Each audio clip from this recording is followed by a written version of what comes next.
Welcome to the Fantasy NASCAR Podcast. I'm Pierce Dietrich. You can follow me on Twitter at RaceFootPrize.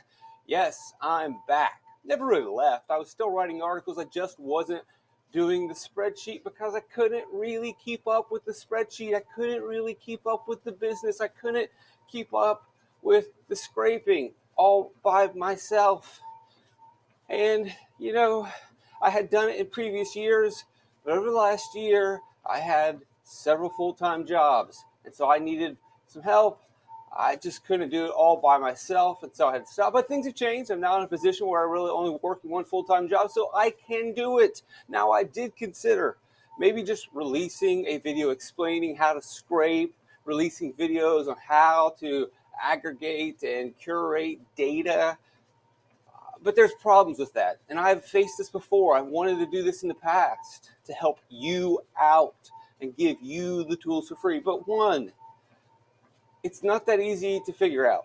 Two, even if I did make a video that was really good at explaining it, would you really get it?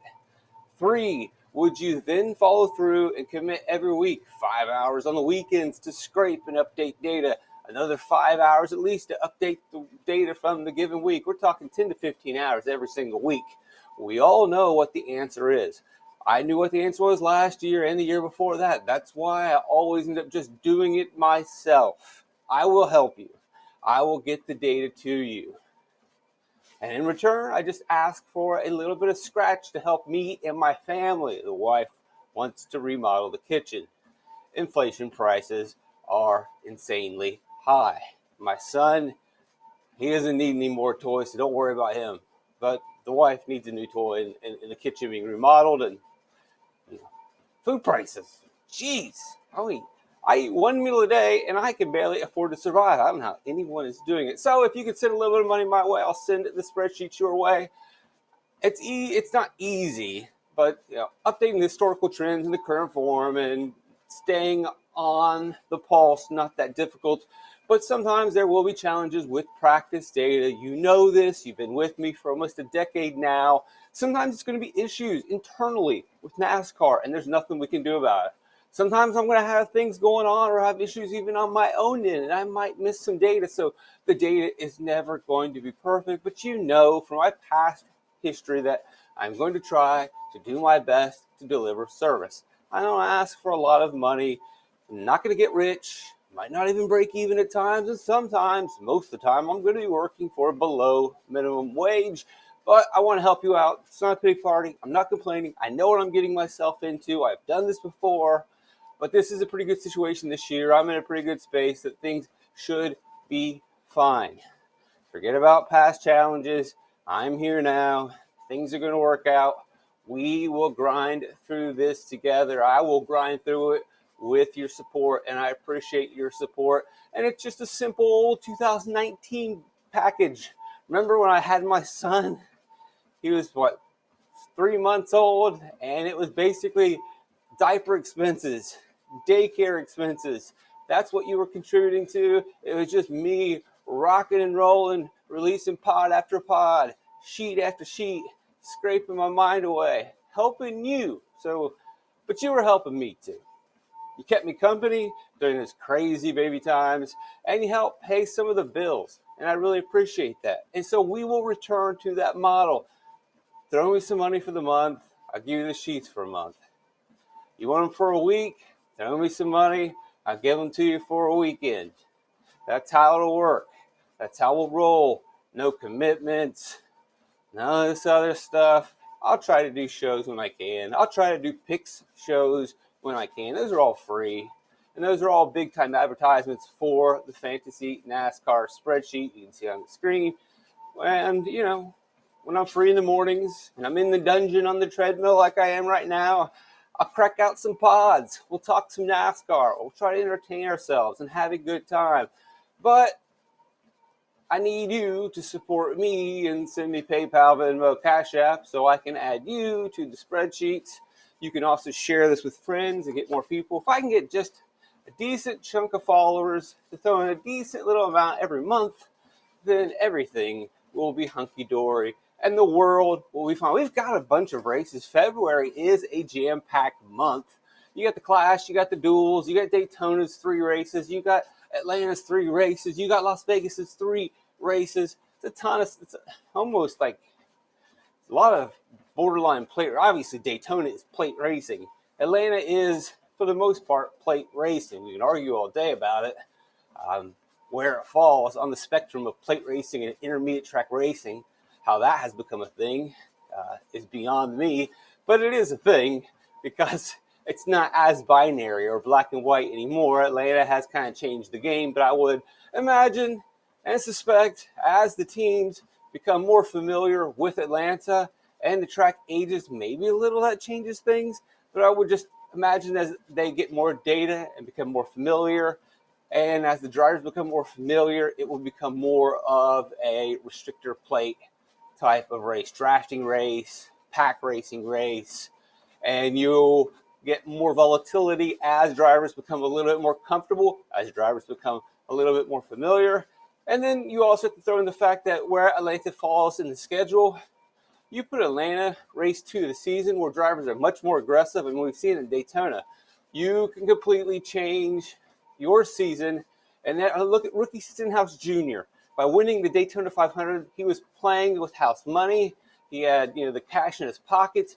He was not necessarily able to be super aggressive for the rest of the season, but he had in it, and they have pretty decent sponsorship running at JTG Daughtery, but it put the team in an incredibly safe spot for the rest of the season. If you can win early, your season is secure. You're not getting kicked out of the ride. If you can win early, a lot of things are going to go well, and it's just going to make your life easier when you're trying to get sponsors for 2025. So you look at JTG Daughtery, which has that big Kroger sponsorship. They didn't really need to win the Daytona 500. But they did need to win the Daytona 500 for their 2024 ads. And so you win that race, you've got that in your back pocket. It makes your life much easier going with your future plans. It makes all the season easier. You're not scraping to get by. So a lot of these mid to lower drivers, they go balls out on that Daytona 500 race. How do you think they're going to approach week 2 at another borderline restrictor plate race? Maybe in August or June, July, when they're running the Atlanta race. Now you're going to have a cooler track. You're going to have much more grip. It's going to lend itself to much more pack racing in Atlanta in February. And you have drivers that are going to be much more aggressive, knowing if I can just win this one race, and this is one of my best shots at winning a race all season, not only can I get lucked into the playoffs, it's just something that I can shop around for my career and for my team. All of it just lends itself to Atlanta being much more aggressive. Oh, man, we are already talking NASCAR. I was really just going to talk about packages for this year, but we're talking some NASCAR. This is great. It's good to be back. I got to dig more into some things and look up some rules changes. I'll talk about those here in a second. But on the screen, you can see that we get the Clash, Daytona, Atlanta, Vegas, all just around the corner. You can see the price. I think generally back in 2019, I was charging $30 for a month. Sometimes I charge more when there's a bunch of races, and there's quite a significant amount of races this month. But I really didn't want to jack the price up for the first month, even though this is not adjusted for inflation either. These are pre-COVID prices. But I just figured this is a fair, good start to get people back on board. $30 for the month. Maybe you just want to buy for a weekend. There are the prices, $12 for an individual weekend. That's 3 races this weekend. And $5 for the Clash. This will all vary. It's all dependent on the schedule. It all depends on how I feel. It depends on how the sales are going. And as always, you can send more if you would like to Race for the Prize. 06@gmail.com on PayPal, or Race for the Prize on Venmo. And I think it's also Race for the Prize on Cash App. I got to find those links again. If you want to give tips, donations, just be a nice guy, that's always welcome. If you cannot, it is not a big problem whatsoever. I always appreciate when I have received those in the past. So let's talk real quickly, since we are here in the dungeon. It's actually not much of a dungeon anymore. Last summer, I wouldn't say remodeled it, but I cleaned it out, got rid of junk, the typical basement clean out, and then painted everything. It's a much more appealing spot. It's a place where you would feel comfortable hanging out if you're a dude.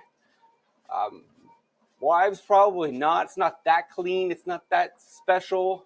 But for wives, they would feel much more comfortable doing laundry. It's much more a pleasant experience. So that was good. I'm really happy about that. It's exciting. So the dungeon's not so much of a dungeon as it is like a staging place. It's not a jail cell, but it's just kind of like 4 white walls, not quite free, not quite a torture spot, not a dungeon, there's no chains on the walls. It's just like, a staging room. Like maybe this is where they take you before they take you to the dungeon. So maybe by the end of this summer, it'll be like a, it's definitely never going to be carpeted or completely closed off. Not in this old house. It's not going to be a living garage basement. Anyway, talk about NASCAR. We don't want to hear about your basement. Got it. I said I wasn't going to do that stupid stuff in this podcast this year. I told myself, don't annoy people with stupid conversations on the podcast. Just stick to NASCAR. Here it is. So we've got new Toyotas and new Fords. We'll see how those bodies affect the racing. Too early to tell. And it's going to depend on what package they're in. We shall see. No reason really to, if you want to try to live the hedge life and think that you got an edge because you know that the Chevys will be much better because they just know they're Chevys, then I don't mind you leaning that direction. It does make sense. Toyota is going to come into this season with a little bit of uncertainty. Same thing with Ford. Chevy is not going to have to worry about that stuff. They already got their notes on their body. They can move on to other things. Maybe it lets them get ahead. We don't know. Speaking of the aero changes, they've got new contoured bodies, scalloped hoods. You'll see. You see the pictures. It is striking. It is distinct. And again, we don't know how that necessarily is going to play out. I suppose that NASCAR has a decent idea at the intermediate tracks, maybe at the road courses. But where they don't know what's going to happen for sure is at the short tracks in the newly designed package. And I say that because it's not till late February that they do their last wind tunnel test, which to me seems like a bit of a problem. The season will have already begun, and they are still not finalizing issues with wind tunnel testing, which, that's kind of a priority since we are talking about aerodynamics. But I'm not here to get down NASCAR or smash or belittle NASCAR. It's early in the season. This is a time to be optimistic. Hope springs eternal.